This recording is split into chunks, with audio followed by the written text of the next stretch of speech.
Comedy horror படங்கள் தான் இப்போ இருக்கிற ட்ரெண்ட். இந்த வகையில் நிறைய படங்கள் வெளிவந்து ரசிகர்கள் அந்த படங்களுக்கு ஆதரவும் கொடுத்துட்ருக்காங்க. கோலிவுட்டில் யாவரும் நலம் மாதிரியான சீரியஸான ஹாரர் படங்கள் வெளிவந்து ரொம்ப நாள் ஆயிடுச்சு. அந்த குறையை போக்குறதுக்கு மே 22 வெளிவர இருக்கிற படம் தான் டிமாண்டி காலனி. புதுமுக இயக்குனர் அஜய் ஞானமுத்து இயக்கத்தில் உருவாகி இருக்கிற இந்த படத்தில் அருள்நிதி உள்ளிட்டவங்க நடிச்சிருக்காங்க. இதில் இன்னொரு முக்கியமான விஷயம் என்னன்னா, படத்தில் நடிச்சிருக்கிற ஹீரோயினை பற்றி மூச்சு விடாமல் இருக்கிறாங்க படக்குழு. இதை பற்றி கேட்டால் சஸ்பென்ஸ்னு சொல்லியிருக்கிற அவங்க இன்னும் சில தினங்களில் வெளிவர இருக்கிற படத்தில் போய் ஹீரோயின் யாருன்னு பாருங்கன்னு சொல்கிறாங்க. அருள்நிதி நடிப்பில் வெளிவந்த மௌனகுரு படம் அவருக்கு நல்ல வரவேற்பை கொடுத்த நிலையில் இப்போது இந்த படம் அவருக்கு எந்த மாதிரியான கமெண்ட்ஸை வாங்கி கொடுக்குதுன்னு பார்க்கலாமா? பேய் படம் பண்ணுன்ற இன்டென்ஷனில் பேய் படம் தான் எழுத போகிறோன்ற இன்டென்ஷனில் இது எழுத ஆரம்பிக்கல. ஒரு நாட் வந்து நம்மளை கன்வின்ஸ் பண்ணோம், அது இன்ட்ரெஸ்டிங்காக இருக்கும். அந்த நாட்லேருந்து டெவலப் ஆகி அது எப்படி கொண்டு போகுதுன்றது தான் ஒரு விஷயம். ஸோ இந்த நாட்டில் ஒரு ஸ்டார்டிங் பாயிண்ட், அந்த ஒரு விஷயம் ரொம்ப இன்ட்ரெஸ்டிங்காக இருந்துச்சு. சரி, ஓகே, இதில் ஒர்க் பண்ணலாம் அப்படின்னு ஒர்க் பண்ணோம். இந்த ஃபார்ம் ஆன நாட் அப்படின்னு இந்த படத்தோட மேஜர் க்ரக்ஸ் அப்படின்னு பார்த்தீங்கன்னா செகண்ட் ஹாஃப் தான். ஸோ செகண்ட் ஹாஃப் அந்த ஸ்டோரி பண்ணும்போது இதுக்கு வந்து ஒரு உண்மையிலே இந்த ரியல் ஹாண்டட் பிளேசஸ் அப்படின்னு சொல்லுவாங்களே, அந்த மாதிரி ஏதாவது ஒரு இடம் இருந்தால் பெட்டர் அப்படின்ற மாதிரி ஃபீல் ஆச்சு. ஸோ நம்ம சென்னையில் உண்மையிலே இந்த மாதிரி இடம் ஏதாவது இருக்கா அப்படின்னு ரிசர்ச் பண்ண ஆரம்பிக்கும் போது ஒரு 2 ஏரியா இப்படி சென்னையில் இருக்குது, இந்த மாதிரி பேசிக்கிற ஒரு 2 ஏரியா இருக்குது அப்படின்னும் போது இந்த டிமாண்டி காலனின்றதை பார்த்தோம். இதில் வந்து ஒரு 19th centuryயில் இப்படி ஒரு போர்ச்சுகீஸ் பிஸ்னஸ் மேன் இருந்ததும், ஒரு பாயிண்ட் ஆஃப் டைமில் பாதி சென்னை அவர்கிட்ட தான் இருந்துச்சுன்றதும், இப்படி ஒரு ஹிஸ்ட்ரியே வந்து புதுசாக இருந்துச்சு. ஏன்னா இத்தனை வருஷம் நம்ம சென்னையில் இருக்கோம், நமக்கு தெரியாமல் இப்படி ஒரு ஹிஸ்ட்ரி இருக்கே அப்படின்றது கொஞ்சம் இன்ட்ரெஸ்டிங்காக இருந்துச்சு.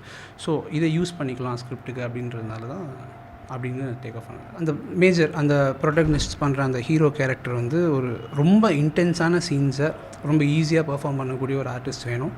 அண்ட் ப்ளஸ் ஒரு பார்க்குறதுக்கு ஒரு நாட் மோர் தென் 24-25 அப்படின்ற மாதிரி ஒரு ஹீரோ தேவைப்பட்டுச்சு. ஸோ அப்போ தான் வந்து நாங்கள் எல்லாம் உட்காந்து மௌனகுரு பார்க்கும்போது மௌனகுருவில் வந்து என்ன ரொம்ப இன்டென்ஸான சீன்ஸ்லாம் ரொம்ப ஈஸியாக பெர்ஃபார்ம் பண்ணியிருந்தார். ஓகே, ஸோ இவர் நம்ம ரோலுக்கு கரெக்டாக செட் ஆகும்னு டிசைட் பண்ணி அவரை அப்ரோச் பண்ணோம். அவருக்கு அதை கேட்டு பிடிச்சிருக்குன்னு சொல்லி இமீடியட்டாக டேக் ஆஃப் ஆச்சு. ஹீரோயின் ஃபீமேல் லீட் அப்படின்னு கிடையாது, பட் டெஃபினட்டாக ஒரு ஃபீமேல் கேரக்டர் ஒன்று இருக்குது. பட் அது கொஞ்சம் சஸ்பென்ஸாகவே இருக்கட்டும், அது படம் ரிலீஸ் அப்போது அது உங்களுக்கே தெரியும். கண்டிப்பாக இந்த படத்தை தியேட்டரில் தான் பார்க்கணும், ஏன்னா இது ஒரு ஹாரர் த்ரில்லர். ஸோ படத்தில் ஒரு 60% வந்து ஸ்டோரி, மற்ற ஒர்க்லாம் இருந்தாலும் மித்த இந்த சவுண்ட் எஃபெக்ட்ஸ், ஆர்ஆர் எல்லாமே நீங்கள் தியேட்டரில் பார்க்கும்போது தான் உங்களுக்கான அந்த எக்ஸ்பீரியன்ஸ் கிடைக்கும். ப்ளஸ் இந்த படத்தில் என்னோடய கேரக்டர் நேம் வந்து விமல். அவன் ஒரு அமெச்சூரான ஒரு ஃபோட்டோகிராஃபர். அவன் பெரிய ஃபோட்டோகிராஃபராக ஆகணும்னு நினைக்கிற ஒரு அமெச்சூரான ஃபோட்டோகிராஃபர். அவன் டெய்லி கிடைக்கிற சின்ன சின்ன வேலைகளை செஞ்சு முடிச்சுட்டு 4 கூட ஒரு 3 ஃப்ரெண்ட்ஸு அவங்க கூட ஸ்டே பண்ணியிருக்க ஒரு பேச்சுலர் பையன். இவங்க 4 பேருக்குள்ளே அந்த வீட்டில் நடக்கிற சந்தோஷமான விஷயங்கள், சண்டைகள், அதுக்கப்புறம் இவங்க லைஃப்பில் என்ன நடந்தது, எதனால் இவங்க ஒரு இடத்துக்கு போகிறாங்க, அங்கே போனதால் என்னென்ன விளைவு நடந்தது அப்படின்றது தான் இந்த படத்தோட ஒரு ஒன்லைனாக சொல்லணும். தென் இந்த படம் இப்போ வர காமெடி கலந்த ஒரு ஹாரர் மூவி மத்தியில் இந்த படம் முழுக்க ஒரு ஹாரர் த்ரில்லராக டைரக்டர் அஜய் ஞானமுத்து எடுத்திருக்காங்க. அண்ட் சினிமோட்டோகிராஃபி அரவிந்த் சிங் பண்ணியிருக்காங்க. இவங்க 2 பேருக்குமே இது முதல் படம். நான் ஸ்பெசிஃபிக்காக பேய் படம் பண்ணுன்றதுக்காக இந்த படம் நான் சூஸ் பண்ணல. நான் வந்து 4 போலீஸ் ஷூட்டிங் போயிட்டுருக்கும் போதே நான் அடுத்த படத்துக்கான கதைகள் கேட்டுட்ருந்தேன். அப்போது யார் வந்து கதை சொன்னாலுமே ஃபஸ்ட் டைம் வந்து நம்ம அவங்கள மீட் பண்ணி அவங்கக்கிட்ட கதை கேட்கும் போது அது அவங்களுக்கு கம்ஃபர்டபுளாகவே இருக்காது. செகண்ட் டைம் இன்ட்ரோ ஆகிட்டு செகண்ட் டைம் பார்க்கும்போது தான் கதை கேட்போம், இன்னும் ஈஸியாக இருக்கும்னு.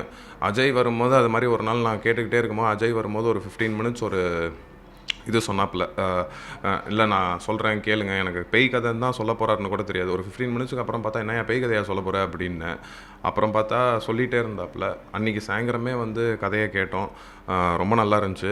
வரேன்னா வரலையான்றது அது உங்களுக்கு படம் பார்க்கும்போது தான் தெரியும். ஸ்கோப் கண்டிப்பாக இதில் ஜாஸ்தியாகவே இருந்துச்சு. என்னென்னா ஒரு எதிர்க்க பேய் இருக்குதுன்னு நினச்சிட்டே நம்ம பயப்படணும். அது ரொம்ப ஒரு கஷ்டமான விஷயமா இருக்கும். அதுவும் நாங்கள் 4 பேரும் வந்து ஃப்ரெண்ட்ஸாகவே பழகி அங்கே செட்லியாக ஃப்ரெண்ட்ஸாகவே இருந்துட்டு டக்கு ஆளாளுக்கு பயப்படுறதை பார்த்து நாங்கள் சிரிச்சுக்கிட்டே இருப்போம். கடுப்பாயிருவாப்புல டேரக்டர். மெமரபிளான விஷயங்கள்னால், நான் என் முந்தைய படங்கள் எதுலேயுமே எனக்கு சாங் டான்ஸ் ஆடுற மாதிரி இருக்காது. இந்த படத்தில் இருந்துச்சு. என்னன்னா ஒரு ஒரு 4 நாள் வந்து பிரபா வைன்ஸில் வந்து நைட்டு 11லேருந்து மார்னிங் ஒரு 6 வரைக்கும் ஷூட்டிங் இருக்கும். அதுக்கு முன்னாடி எனக்கு ஈவினிங் ஒரு 6லேருந்து ஒரு 8 வரைக்கும் ரிஹர்சல் இருக்கும். அதை முடிச்சுட்டு இங்கே வருவோம். இதில் நான் ரமேஷ் வேறு ஆடணும். இதில் என்னன்னா அந்த ஒரு 4 நாள் ஃபுல்லாக வந்துட்டு நாங்கள் கன்ஃபியூஸ் ஆகாமோ இல்லையோ டான்ஸ் மாஸ்டர் நல்லா கன்ஃபியூஸ் ஆகிட்டாரு. நான் ரமேஷை பார்த்து சிரிப்பேன், ரமேஷ் ஆடுறதை பார்த்து நான் சிரிப்பேன், நான் ஆடுறதை பார்த்து ரமேஷ் சிரிப்பாப்புல, அப்படியே போயிடும்.